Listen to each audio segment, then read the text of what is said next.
అమ్మా త్వరగా కానీ. ఏంటి కాలు కాలిన పిల్లలా నట్టింట్లో అలా గజాలు లెక్కిస్తూ తిరుగుతున్నారు? ఎక్స్ట్రా మాటలు ఆపు. గజాలు మొరలు ఏమి వెయ్యట్లేదు ఇక్కడ.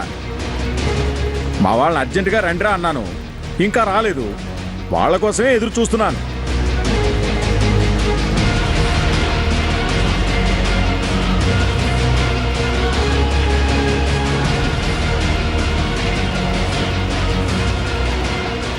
అర్జెంట్ అన్నావా, అసలు విషయం చెప్పావా? ఫోన్లో విషయాలు వివరాలు చెప్పాలా? రండిరా అన్నాను, వస్తామన్నారు. మన అర్జెంట్ ఏంటో తెలియాలి కదా. అయితే పోయానని ఫోన్ చేయి, వాళ్ళు అర్జెంటుగా వచ్చి వాళ్తారు. చచ్చా, శుభవాన్ బయలుదేరుతుంటే ఏంటండి ఆ పాడు మాటలు? నీ ప్రశ్నలు అలా ఉన్నాయే మరి. అబ్బా నాన్న, కాస్త ఆపుతారా మీరు?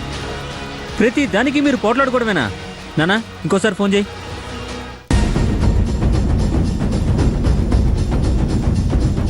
ఏరా తమ్ముడు, ఏంటి అర్జెంట్ ఎవరమంటూ తొందరగా రెండన్నావు? అది మా వాళ్ళంటే. వివరం చెప్పలేదు, వస్తారా అన్నాను, వచ్చారు చూడండి. విషయం ఏంటి? ఏం లేదు బాబాయ్, మొన్న ఇవాళ నా పెళ్ళనుకుని శుభలేఖలు అచ్చేయించాం కదా, అది క్యాన్సిల్ అయింది కదరా.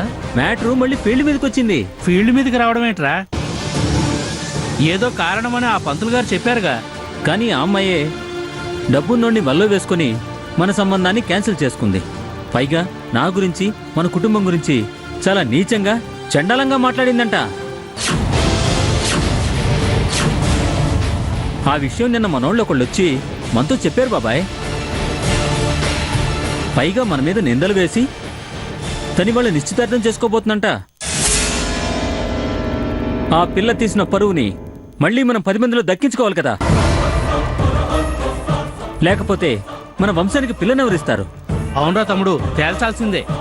తేల్చడం కాదు, ఆ నిశ్చితార్థానికి మంగళం పాడి ఆ పిల్ల మెడలో అక్కడున్న 10 మందిలో తాళి కట్టించి బదులుకి బదులు దెబ్బకి దెబ్బ తీయాలనే బయలుదేరా. అందుకే మిమ్మల్ని అర్జెంటుగా రమ్మన్నాను. ఏమంటారు? ఇందులో ఇంకో మాట ఏముంటుంది? మీ మాటే మా మాట. పదండి. అంత నింద వేసిన పిల్లకి అక్కడే బుద్ధి చెబుదాం. ఇలాగే వదిలేస్తే అందరు అమ్మాయిలు మొదలు పెడతారు. మన వంశంలో వయసు వచ్చిన అబ్బాయిలకు పెళ్లిళ్ళు కాక మన వంశం అంతరించిపోతుంది. పదండ్రా, వెళ్ళి తేల్చుకుందాం. పదండి, ఇంకా ఆలస్యం ఏంటి? మన వంశ పౌరుషం ఏంటో చూపిద్దాం. పదరా. పదండి. పదండి. పదండి.